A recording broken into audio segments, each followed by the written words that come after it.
Okay, round two. Name something that's not boring. A laundry? Ooh, a book club. Computer solitaire, huh? Ah, sorry, we were looking for Chumba Casino. That's right, ChumbaCasino.com has over 100 casino-style games. Join today and play for free for your chance to redeem some serious prizes.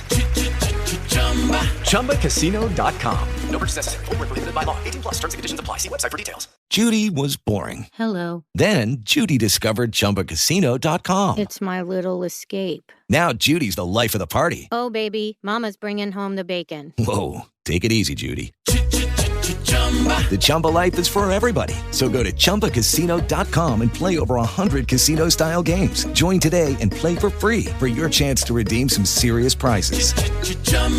ChumbaCasino.com. No purchase necessary. Void where prohibited by law. 18 plus. Terms and conditions apply. See website for details. Thanks for tuning into our podcast. We love having you here, and it's our mission to bring you all the latest and greatest tips, skills, and know-how to make you the best that you can be. We know that you have it in you, and we're going to show you how. Now, let's get started.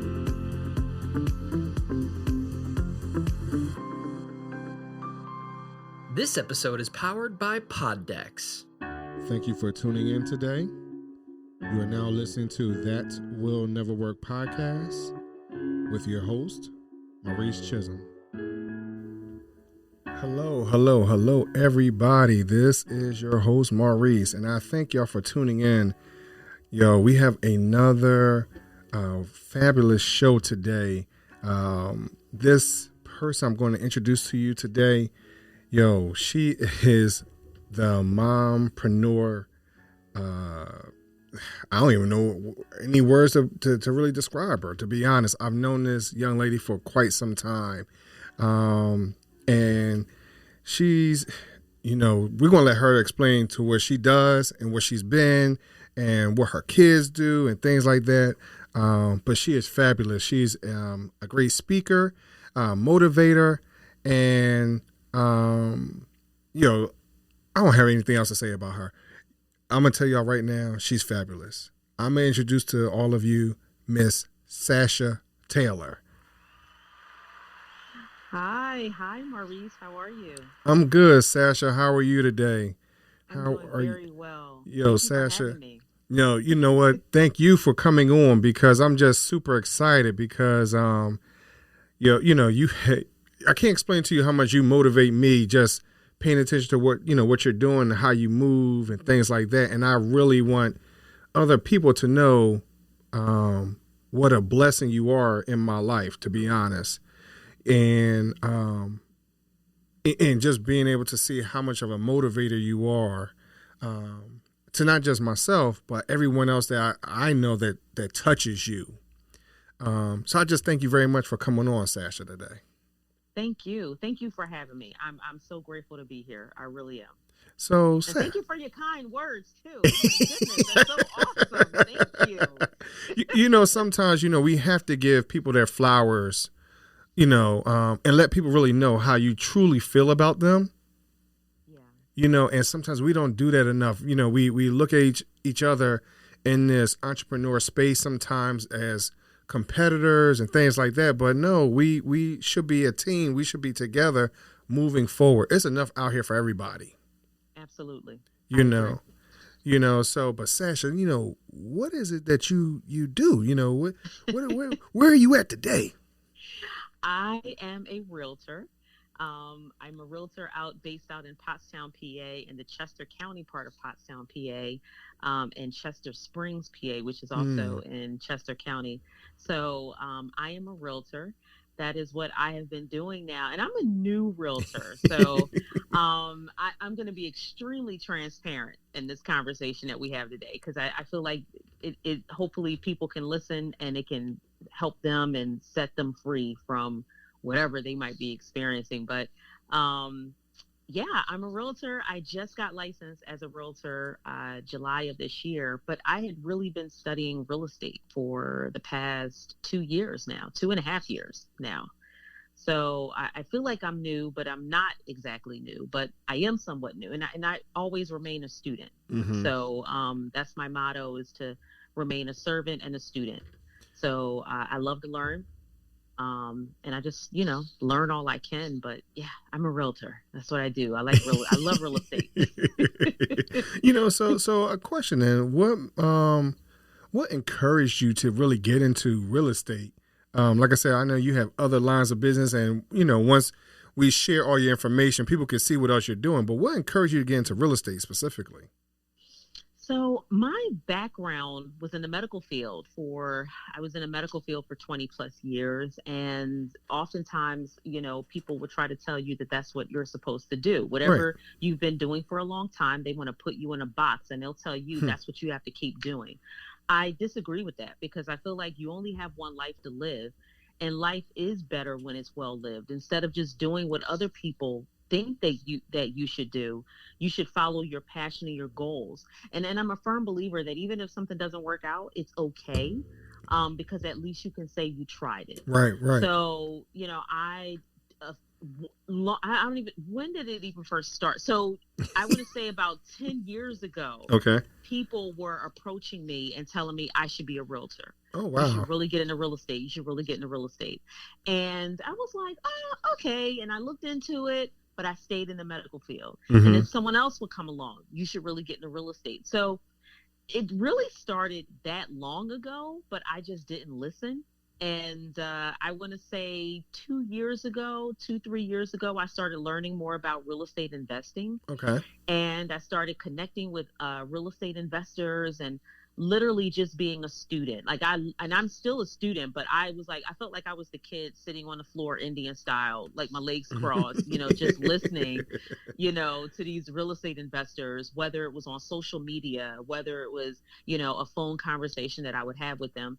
And that was like really my foray into it. And I said, you know what, I'm just going to go all in and I'm just going to become a realtor. And there were investors who told me, you don't have to be a realtor to be an investor. And I said, I understand that. But for me, it was more so about the connections and the networking, because, when you become a realtor, it really does open up a whole new world for you and a whole new door, especially with the brokerage that I'm with now. So it allowed me to be able to connect with other people and just talk to other people from all over the United States and the world, not even just in the United States. Nice. So the connections that, you get as a realtor is priceless. So, having access to different systems that ordinarily you wouldn't have access to if you were someone who was not a realtor, unless you knew somebody. So that was really, I guess, what made me want to get into it is because I've always loved real estate. I've always had a passion for real estate. My father was a construction guy. Wow. He was a carpenter. And I've always loved, carpentry. My son actually does that as his full-time job. He's in carpentry. So yeah, it's always been a passion of mine. I love looking at houses. love houses. Love selling them, of course, right? Right. No one gets in real estate to not make money. Right. You don't just want to stare at houses all day, but I just love construction. I love houses and things like that as well. So yeah, that was kind of my taste of real estate, and I just decided to go all in and get out of the medical field completely and just stick with real estate. So as I'm listening, one of the things that you had mentioned was being outside of the box. And I think being in the medical field, because I was in the same space, that you're in a safe career, if you will. It's not going anywhere, and you have to kind of think outside the box to leave it to some degree, and being encouraged that, hey, I can still make it outside. So what was the influence to make you think even just outside the box? It didn't even have to be real estate, but just even thinking outside the box to even want more, just out of life or experiences. I've always been a person who marched to the beat of a different drum. Even as a child, it would probably, if my mother was living and could tell you right now, she would tell you it would drive her insane. But I think these are all beautiful traits to have. And I feel like in a world that we live in today, where everyone is trying to look like everybody else and do what everybody else is doing, I think it would be so much better for a person to just jump out and do your own thing. And it's okay, because in the beginning, people are going to call you weird. They're going to say you're crazy. Yeah, you're crazy and you're weird, until when they start watching that the very thing that you started doing is actually working. Now they want to get, they want to, bend your ear. Oh, hey, well, can you tell me how you did that? Now they're intrigued. Right. So, right. People will get on board. You don't have to worry about that. The right people will always get on board. But I love being someone that's different. I've always, I guess you could say, vibrated on a higher level. And I think that, and I mean, if you want to touch on this, we can too, but it's, while being that way is great, it can also be lonely. You're right. Yes.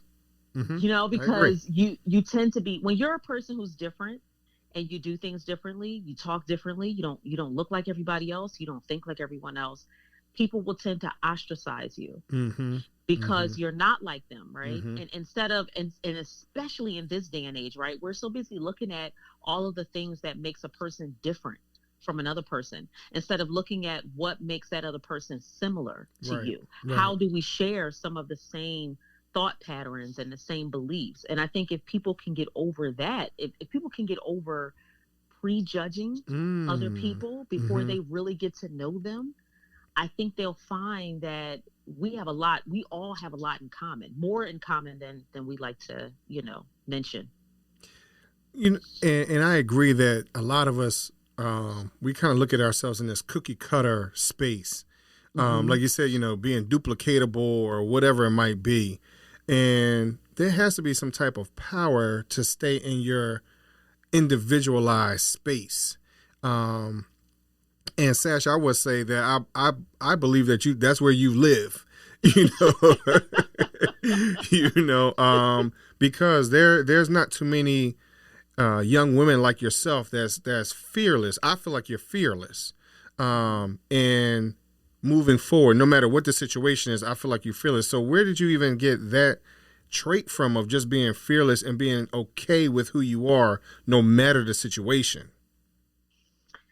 I'm going to be completely 100 with you. It is really by the grace of God. It is really by the grace of God, my Lord and Savior, Jesus Christ. Because, Jesus was fearless. Jesus was bold, and courageous. And I get it from him, and it's really understanding who you are. I used to shrink myself down, and I think anyone who's listening who is someone who can identify with my personality will probably be nodding their head like, yeah, because when you're a person who's different, right? You want to be different, but we're tribal people. We're relational people by nature, right? We all have our own tribe, and so we want to feel like we belong. So sometimes in order, and I've done this, I've been guilty of it, in order to belong, I have tried to shrink myself down and act like I'm not as intelligent as I really am. Not that I act like I'm a ditz or anything, but I would, somebody would ask me a question and I would know the answer, but I would say, oh, I don't know. Like I would act like I didn't know the answer to the question because I didn't want to appear like, I was a know-it-all, because I was told that, growing up, but I love to read. And I'm a geek. I am a full-on nerd at heart. I love to learn. Nothing wrong with that. Exactly. But people will make you feel like, it's funny. It's a bad thing until they need what it is that you Most have. Definitely. Most definitely. Now it's like, yeah, you're the go-to person. Well, wait a minute. Just a few minutes ago, you were telling me I was a know-it-all. Now you want to know what I'm thinking. So really just being fearless and bold like that really comes from God. And I got to give credit where credit is due. Oh, you're right. If it wasn't for him, honestly, I think I would probably want to wrap myself in some bubble wrap and let me just play it safe. Right. Let me not step out of let me not color out of the lines or step outside of the box. But it's really God who has caused me to think big, dream big, and continue to be that way. And I'm the same way with my kids as well. I encourage them to don't, not to look like everybody else. It's okay Right. to be different. It's okay. And if there are certain people that are not accepting of that, Mm-hmm. that's all right. God will put the right people in your life Right. that will be able to come alongside you and actually appreciate that and can complement those things with you. So I'm glad that you said, we talked about this fearless piece because, and even being comfortable in yourself, you have to, I think when you sell something as important as real estate, any type of investment, you have to show your client that you're confident in what you're doing. And that goes for most businesses, but I think more or less real estate because this type of investment, that's a hefty investment. And not just for themselves, but sometimes their family members or whatever it is. And so how do you find yourself that fearlessness? How do you translate that and instilling that into your potential clients, or your current clients, however you want to word that? How do you instill that into them? I think one of the things that I tell my clients, I actually just told one of my clients this a couple weeks ago. There's really no emotion in real estate, right? And I know that's easier said than done. And I know people will listen and be like, "What? You're crazy! But my money!" Right? But when you're looking at whether you're looking at a house or whether you're looking at a building that Right. you're looking to purchase, it is just that. It's just a building. This is just a structure. It has no emotions. It's not a living vessel, right?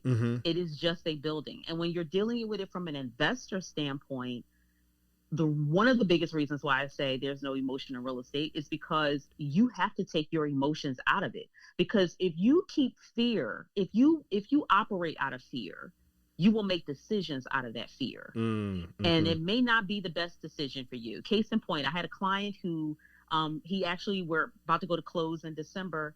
He's buying his first investment property. Okay. And, he's like, "Oh, I'm so worried about having, tenants that I could put in my property." And I'm like, it's okay. There will be people who would want to rent from you. But if you operate out of fear, right? Because all you're concerned about is just putting a body in there, you're going to put the wrong tenant in there. Wow. And that tenant is probably going to be a tenant from hell. And they're probably, right. you probably have to end up evicting them. And then that's money that you're losing, right? Because if you put the wrong tenant in there and they're not paying their rent, you're not getting paid then. That means cash flow isn't coming in. So and trying to restructure the way a person is thinking. And it's really just about putting a person at ease. So Right. I think you touched on a good point about real estate. Real estate is such a relationship business. It's such a relationship industry. Right. And people don't necessarily buy into your achievements, so to speak. They buy into you. Right. They're listening to you, your personality. How do you make them feel? Are you trustworthy? That's very important because not everybody has that. Some people, they come up alongside you meet them and you come up alongside them and you're like, "Oh my God, you're just like a ball of anxiety and Right. stress and chaos." But you have to be that person who's just calm. And don't get me wrong, there have been times when I have talked to clients and I am like my insides are shaking. But it's like, you know what? I have to relax myself, remain calm because I have to remain calm for my client, right? I can't be anxious and then my client's looking at me like, now my anxious, I would expect them to be anxious, but they shouldn't get that from me. So, and it's just about being honest because if they ask me a question I don't know, you know what? I don't know that off the top of my head, but let me find out and I'll get back with you. People will appreciate that more so than you just trying to make something up. And you have to be confident in yourself to say that because some people don't want they feel as though if they need to answer every question, unfortunately, and then they say something where they're kind of guesstimating, and unfortunately that can backfire, and I know that just from my own business and my own situations in the very beginning of my own entrepreneurial space of guesstimating and thinking that I have to have an answer every single time. And I had to realize, like, no, I don't know. I'll get back to you, and sometimes you just have to be the bigger person and say, hey, I just don't know. Because sometimes that's hard because you're scared that you're going to lose that sale. So Absolutely. I understand that most definitely, especially if you know that there's a bill coming. Yeah. And you know what, too, Maurice? You know, those 3 words you touched on, I don't know. Those 3 words are some of the most liberating and freeing words, because it takes the pressure off of, because we are nosy by nature, right? We're controlling Right. sometimes by nature. Right. We need to know. We want to know how everything's going to work out. We want to know the ins and the outs of it. But sometimes when you just say, you know what, I don't know right now how that's going to work, but that's okay. I'm just going to keep moving forward. And I think that's a part of the journey, right? That's a part of the process. And that's something else. No one wants to go through the process, myself included. No one wants to go through any process, but the process is so necessary. And skipping steps will only cause you to be hurt in the long run if you start skipping steps, because you might miss vital information or important information that could potentially help you. And, you know, when it comes to dealing with my clients, I want to make sure, because for me, it's more than just you're entrusting me to help you sell your house, or you're entrusting me to help you buy a house. You are entrusting me to walk with you throughout this journey and throughout this process. And if that means I have to hold your hand in doing so, I will do that. It's more than just you're buying or selling a property. It's a relationship. Right. It's building that relationship and knowing that that person can feel comfortable talking to you. I mean, I've had clients, I'm used to people telling me their whole life story anyway. I am used to it. So, you know, but you end up being so much more than a realtor. You're like a counselor, you're like a therapist, you know, because maybe they just need to unload or dump things, and that's not, you know, and no realtor wants to hear all of that. They don't. It's like, listen, can we just get back to you either selling or buying this house? What's going on here? But if that means we got to have this conversation off to the side here and get you squared away so we can refocus you on the bigger picture, then so be it. Because ultimately that helps create a better mental space for my client. So I'm here in whatever capacity I can be in, you know, to my client. And because I'm more than just a realtor, you know, I am your advocate, because I'm literally advocating for you. You know, you're my client, which means I'm supposed to have your back, right? So yeah, it's an interesting dynamic in real estate, to say the least. And there's something that you had mentioned a few moments ago where, you know, you're more than just a realtor, right? As I stated from the very beginning, you're an entrepreneur. And ultimately, like, you are a mompreneur, right? And so that mindset has trickled down to your kids. You know, so what are they doing right now that you know, we want to let these people know? So my children, my 3 kids, their ages 23, 19, and soon to be 16, 2 girls and a boy. They now have their own medical uniform company. And they sell scrubs, they sell stethoscopes, things like that. And this is their venture. I am a part of it because I'm like, they're helping out, but ultimately it is their company. And yeah, this is their baby. And I'm trying to, it's kind of tough when you're a mom, because as parents, and I'm a single mom. So let me just add that too. Being a single mom, you know, is already tough, but you want to jump in and try to save the day. And you want to, you know, fix everything. But sometimes you just have to step back and, you know, get the opinion of your kids, especially when you know, working with them in this capacity, with a business. It's standing back and saying, all right, what do you guys think? Well, what do you want to do? Instead of me trying to take control of everything. So this has been, it's been a journey.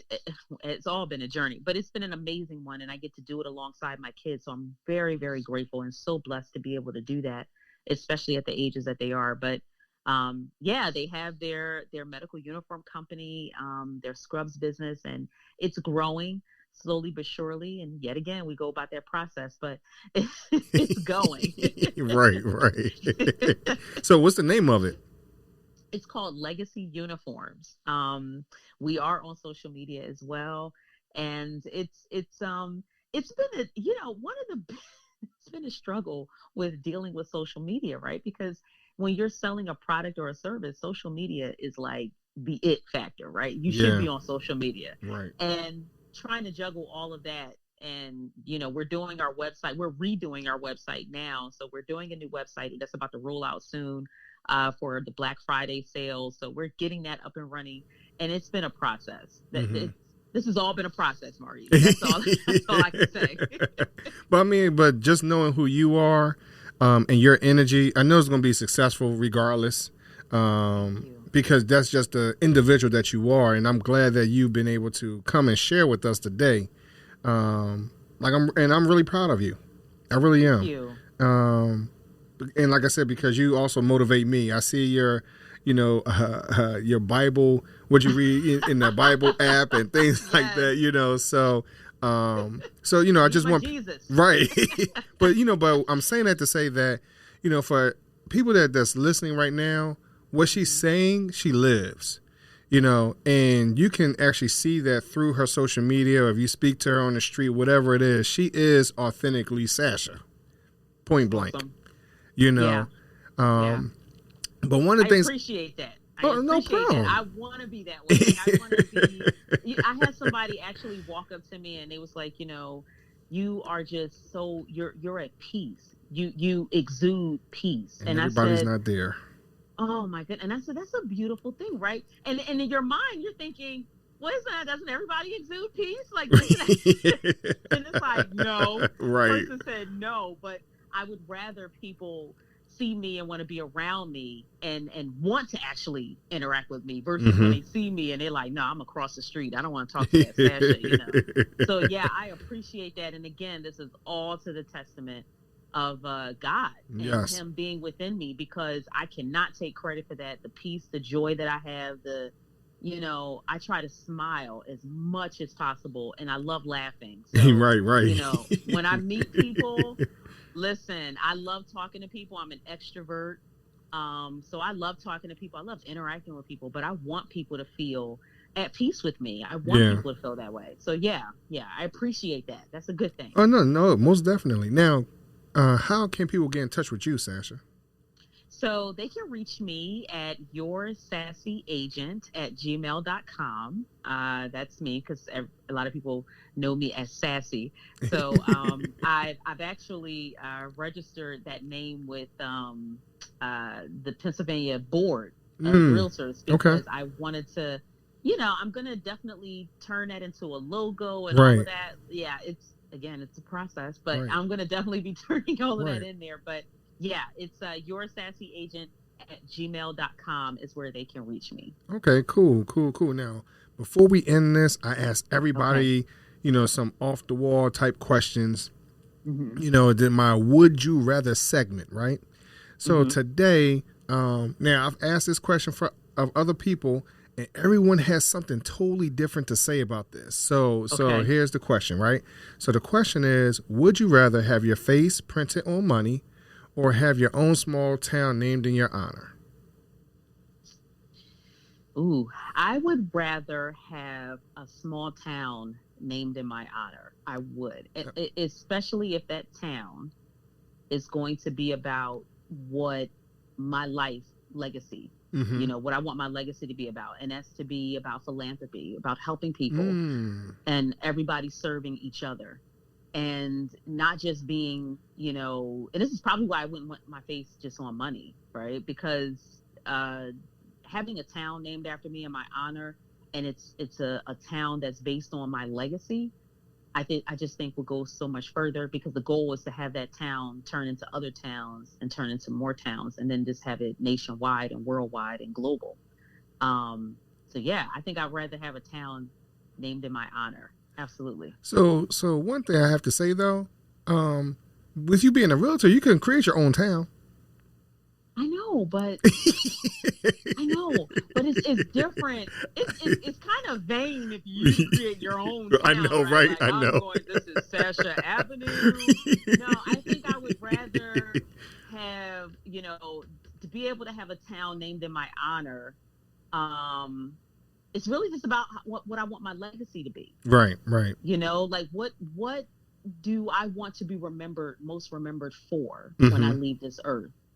And for me, it's going to be about philanthropy, about giving and helping and serving others. And that's something you don't hear often about, you know, how people are helping others. You hear things that might be a little more selfish, if you will, but not so much helping someone else. Absolutely. I think we're too busy. We live in a society where everyone is asking, what's in it for me? What's in it for me? Right. And I think being selfless and just giving to help other people, I don't think some people don't understand that when you do that, you're actually helping yourself in some capacity, because it always comes back to you. And that's the legacy that I want to leave behind, is that legacy of giving, of serving others, of helping. How much have I done? You know, what difference does it make if you're wealthy, but you didn't do anything to help someone else? Wow. You know, who doesn't want to be wealthy, right? I got desire wealth. I absolutely, hands down, I desire that.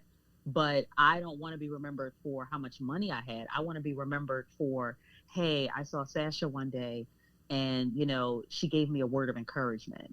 Or, you know, I saw her one day and she gave me some resources that can help me, because I'm a giver. Right. That's one of my giftings. I love giving to people in whatever capacity that it is. I love giving. So I want to be most remembered for that versus, oh yeah, Sasha, she had a private jet. Yeah, you know, right. And don't get me wrong, I do want a private jet. That's great. But I want to be most remembered for what I was able to give. How did I help my fellow man or fellow woman to be a better version of themselves, or in any way to help them get to where they need to be? Nice. Well, Sasha, I thoroughly appreciate you. I thank you for coming on today. And, you know, listeners, make sure that you hit her up, yoursassyagent@gmail.com. Am I correct?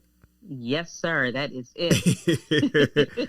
You know, thank y'all very much, y'all. And we'll hit you up next week.